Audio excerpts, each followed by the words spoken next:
बड़ा आतिश नमरूद में इश्क। हर कुर्बानी के पीछे एक जज्बा होता है और वो जज्बा होता है इश्क। इश्क ही इंसान को कुर्बानी के लिए तैयार करता है, अपने आप को जद्दोजहद के लिए तैयार करता है। क्योंकि हज का मौका है और हाजियों का हज हो चुका है, इस मसले के एक छोटा सा बयान करके अपनी बात को मुख्तसर करता हूँ कि हज का मौका था, हज हो गया, आतिश गैब से निदा आई, सभी के हज कबूल हो गए, सिवाय एक शख्स, एक दरवेश का हज कबूल नहीं हुआ। लोगों ने अपने हज कबूल होने की खुशियों में बड़े जश्न किए, मगर एक साथ में मुलाजा कि एक फकीर का हज कबूल न हुआ। जब पता लगा वो फकीर कहाँ है तो फकीर तो रश्क कर रहा था, नाच रहा था, झूम रहा था। तो फकीर को पूछा, बाबा आपका तो हज ही कबूल नहीं हुआ, किस खुशी में नाच रहे हो, किस खुशी में ये जश्न कर रहे हो? तो वो कहने लगा, अरे लोगों, अरे नादानों, हज कबूल न हो या हो ये किसको पड़ी है? मुझे मेरे रब ने मेरे नाम से पुकारा, ये मेरा हज है और इससे बड़ा मेरे हज हो नहीं सकता।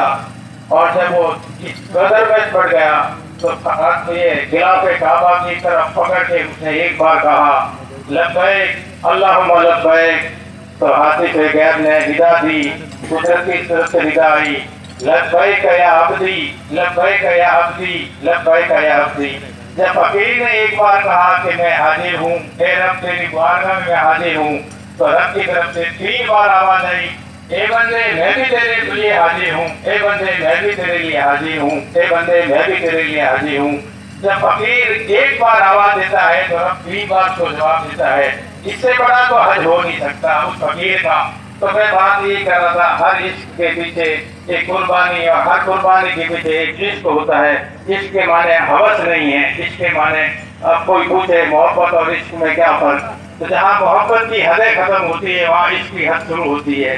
ये हर इश्क होता है और हर आदमी, हर इंसान कहीं न कहीं अपने में एक इश्क रखता है। कुर्बानी बेशक एक अल्लाह की बारगाह में बहुत बड़ा एक अमल है, मगर अल्लाह की बारगाह में सबसे प्यारा अमल तो नमाज है। और एक पैगम्बर इस्लाम से अल्लाह ने फरमाया, ए पैगम्बर, लोग तुमसे पूछ रहे हैं कि अल्लाह कहाँ है, तो उनसे फरमा दीजिए अल्लाह तुम्हारे शहर से भी करीब है, हमारे उफाद ग्रामिया मौजूद है। कुरान की एक आयत है, गालिबन वही है,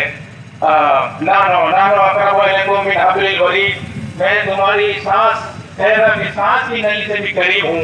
तो रब तो हमारे करीब है, हमें करीब आने का एक इश्क चाहिए। वो इश्क अगर हमारे में मौजूद है तो बेशक हम अल्लाह के करीब हैं, वरना कुर्बानी तो होती रहेगी, ये बकरीदें आती रहेगी, ये हज होते रहेंगे, मगर रब की बारगाह में कबूलियत का मसला आएगा तो वहाँ तो बंदे को अपने लिए सरेखम तस्लीम होना पड़ेगा। बारगाह रब में सबसे बेहतरीन अमल अगर कोई सामने नजर आता है तो मैं ये कहता हूँ कि अल्लाह की बारगाह में सबसे बेहतरीन अमल सजदा है। लोगों, कुर्बानियों का एहतमाम करो, खूब करो, मगर नमाज़ों का एहतमाम भी उससे भी ज्यादा जरूरी है। कुर्बानी वाजिब है, नमाज फर्ज है। फर्ज को छोड़ के हम कुर्बानी की तरफ बढ़ेंगे। हमारे बाबा बुल्ले शाह ने फरमाया, अरे तुम्हें दस्त अगर रखनी है, अगर तुम्हें छुरी चलानी है तो अपने ईगो पर चलाओ, अपने नफ्स पे चलाओ, अपनी नफलों को छोड़ के, नफलों को पकड़ के फर्ज को मत छोड़ो।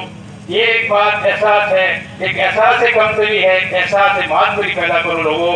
ये ईद हमें इस बात का सबक देता है, हमें एहसास मातबरी पैदा करनी है, एहसास कमतरी से निकलो और निकलने में हमारा फायदा है और आगे आने वाला वक्त में हमें एहसास मातबरी से जीना है।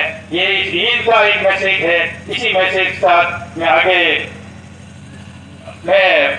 गुजारिश करूंगा हमारे एमएलए साहब मदद साहब